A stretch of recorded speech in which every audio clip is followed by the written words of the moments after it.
Ya, selamat siang. Siap. Uh, Salam jumpa lagi di Garut News Channel. Yang hari ini kita berada di Anugerah di Nembrala. Kebetulan sudah hadir di sini salah satu putra terbaik NTT yang mana kemarin menurunkan prestasi di olahraga surfing. Nah, di sini ada Raju Sena. Selamat siang, Raju.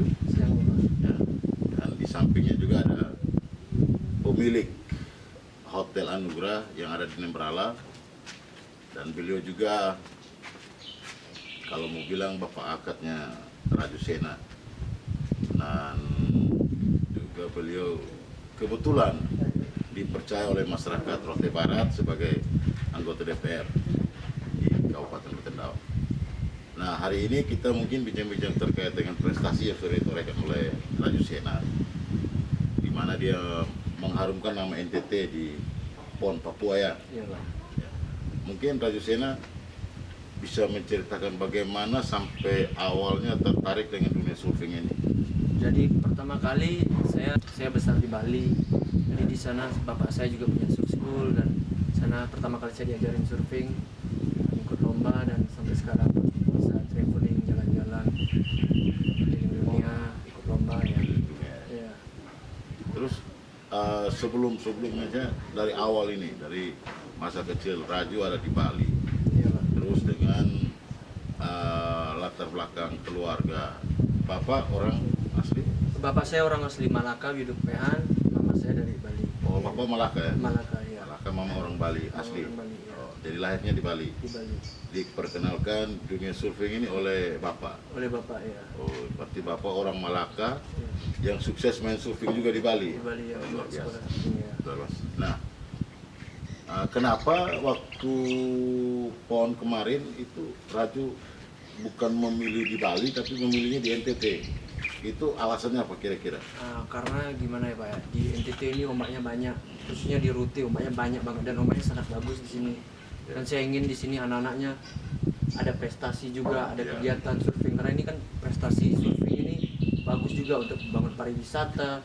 Kita surfing, teman-teman datang, kita perlu makan, perlu tempat tinggal, dan itulah Pak. Oh gitu ya. Oh, berarti memang di NTT ini banyak, kalau di Sumba itu juga ada di bagian selatan itu. Iya. Udah pernah ke sana belum? Belum sih Pak, tapi dengar ya. Tapi dibandingkan ombak-ombak di Rote sama di negara yang udah pernah Raju, katanya tadi kan udah keliling dunia, Iya. main surfing di mana-mana. Ombak, istilahnya gulungan ombak yang tertinggi itu di selain Hawaii, selain di Rote sini. Selain di Rote itu banyak ya Pak ya, di Brazil ombaknya. Karena ombak itu tergantung swell juga Pak. Tergantung swell. Kalau ombaknya besar, swell besar ya pasti gulungannya lebih keras ya. Oh gitu. Iya. Ya. Terima kasih. Kita ke bapak angkatnya Raju nih. Iya. Pak Selamat siang. Mus Frans.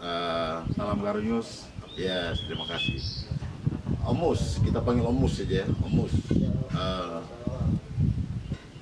Kebetulan Omus ini ketua surfingnya di Rote nih. Di NTT Pak. Di NTT Iya, ya. Persatuan Surfing NTT. Nah, Omus, selamat siang Omus. Beliau Selamat ini siang. salah satu penggiat pariwisata di Rotendao. Kira-kira Omus bisa menceritakan bagaimana sampai tertarik dengan dunia surfing ini? Bisa sampaikan kira-kira biar anak-anak muda yang sekarang model seperti si Ade Raju ini bisa kembangkan, mereka punya bakat-bakat surfing. Ya. Terima kasih. Ini ceritanya panjang memang, tapi yang pasti bahwa surfing ini merupakan sebuah rekreasional activity ya, sebelum menjadi sport. Jadi itu memang virusnya dibawa oleh orang-orang pendatang dari luar, seperti dari Australia dan lain-lain. Dan kemudian itu menjadi sebuah tanda tanya, kenapa sampai mereka meninggalkan negara begitu jauh hanya untuk datang surfing. Ternyata yang kami dapatkan ada 3 hal di situ. Pertama, surfing itu adalah the body workout-nya. Jadi saya bisa melakukan exercise, melakukan sport. Yang berikut adalah adrenalin. Jadi di situ kita terpacu bagaimana sebuah tantangan yang kita harus kita hadapi. Dan yang ketiga adalah meditasi. Nah, mungkin saya tidak membandingkan, tapi ini mungkin eksepsional ketika dibandingkan dengan olahraga atau rekreasional yang lain. Itu yang menjadi magnet. Kemudian dalam perjalanan waktu, saya pribadi adalah generasi pertama surfing di NTT. Kami 2008 sudah membuat komunitas. Nah, komunitas ini berjalan dengan kami mengkolek, meminta perhatian dari tamu-tamu, hanya papan-papan dikumpulkan, diberikan ke anak-anak. Kami melatih mereka seadanya, hanya belajar sambil bekerja, belajar sambil kami menikmati surfing ini. Kemudian pada tahun 2011 ya Raju ya. Waktu itu kami ini mengharapkan ini Putra NTT ini juara waktu itu di Rote Open 2011. Yang terjadi di pertengahan jalan, waktu hit keberapa, dia sakit saya. waktu itu. Malaria. Sakitlah Raju. Akhirnya harus pulang lebih awal. Kami kecewa sekali. Jadi kami kenal bahwa kami punya saudara ini darah NTT itu dari saat itu. Ya kemudian berlanjut, apa disampaikan oleh Raju tadi itu, kemudian ada kepercayaan diberikan oleh PSOI Pusat, PSOI Pusat, dalam hal ini Ketua Umumnya Pak Arya Sugianto. Ayo kesempatan nih, mari kita sepak bola. Memang dalam kondisi yang susah, terbatas sekali.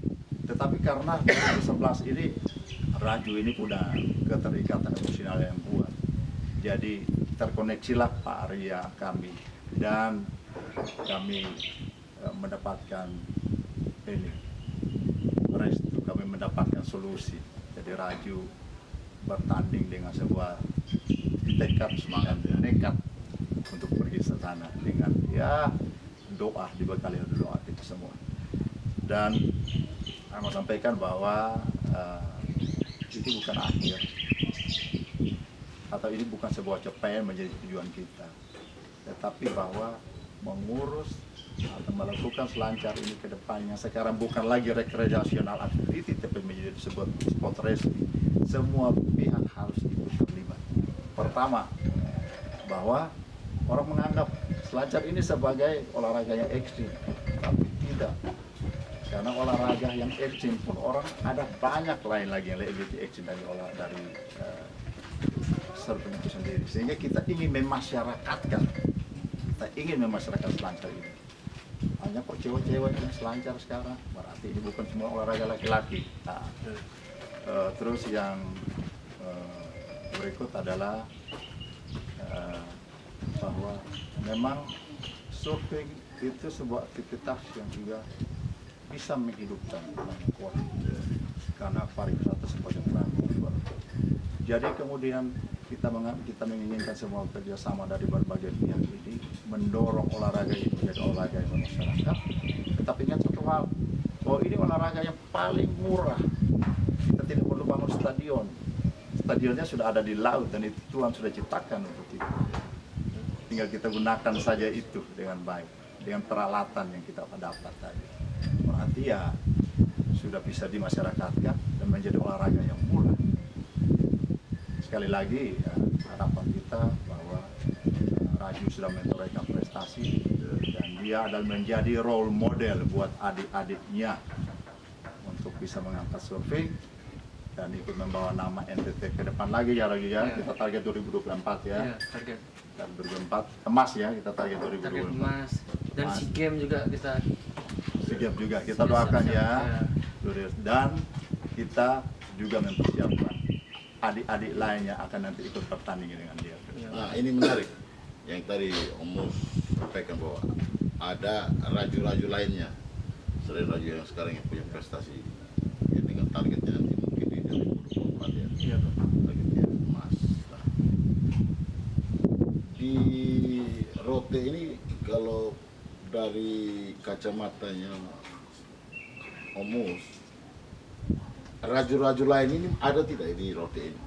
Punya potensi atau punya semangat yang sama seperti lagi untuk belajar surfing, karena yang seperti tadi Om Mus bilang, Tuhan sudah siapkan lapangan ini laut dan kondisi yang sekarang di Nembral ini kan luar biasa. Apakah dengan cara Om Mus bagaimana menarik adik-adiknya raju ini untuk mau masuk berkecimpung di dalam dunia surfing? sebuah prestasi bisa dilakukan ketika dipersiapkan. Nah, persiapan ini butuh pelatihan, butuh peralatan yang mendukung.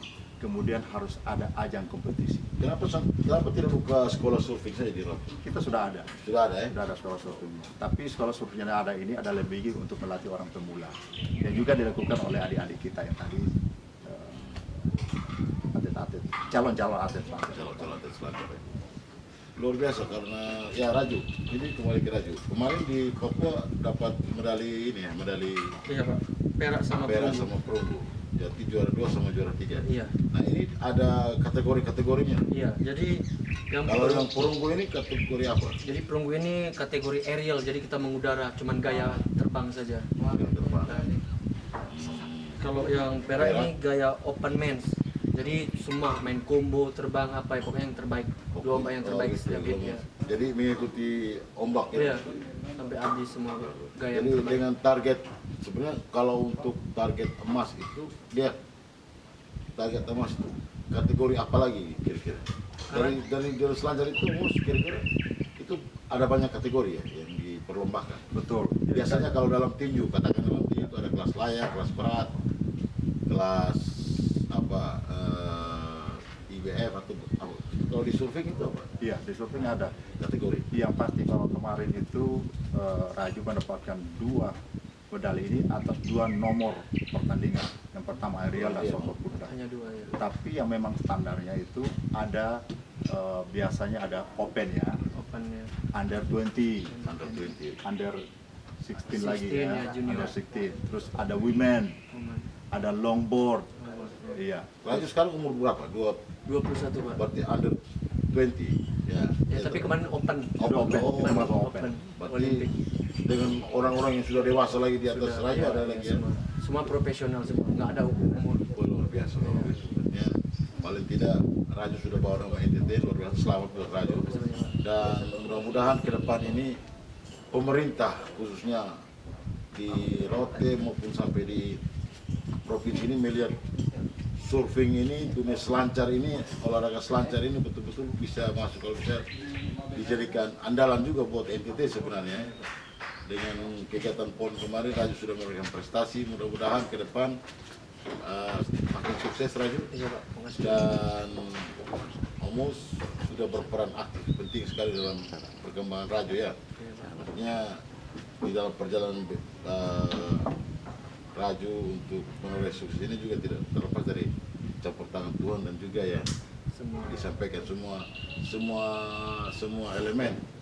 Tapi paling tidak hari ini Raju dan Omus sudah mengangkatlah harga diri kita orang IDT di dunia selancar. Ya memang salah satu cara tadi saya bilang bahwa kita meningkatkan target prestasi itu adalah dengan kompetisi. Sehingga semua pihak yang terlibat itu adalah harus dilakukan kompetisi.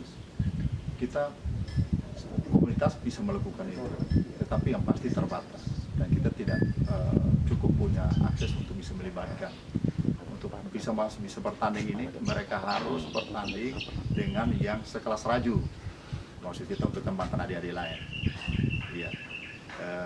Jadi kalau itu dalam harapan kita.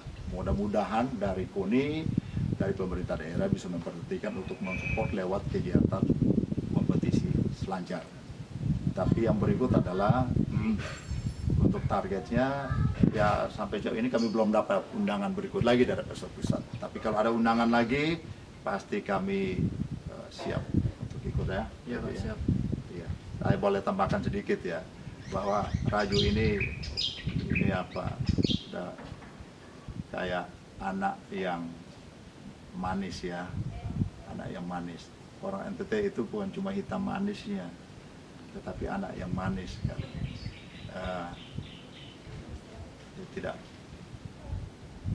bilang bahwa ya ombak itu di NTT, tetapi betul dia juga ingin menyampaikan NTT itu baik dari Malaka, baik dari seluruh Flores, dari Sumba yang memiliki potensi-potensi yang ada.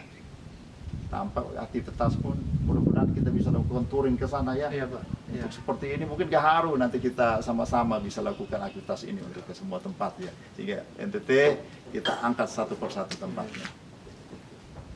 Oke. Mungkin itu saja. Terima kasih dan selamat siang.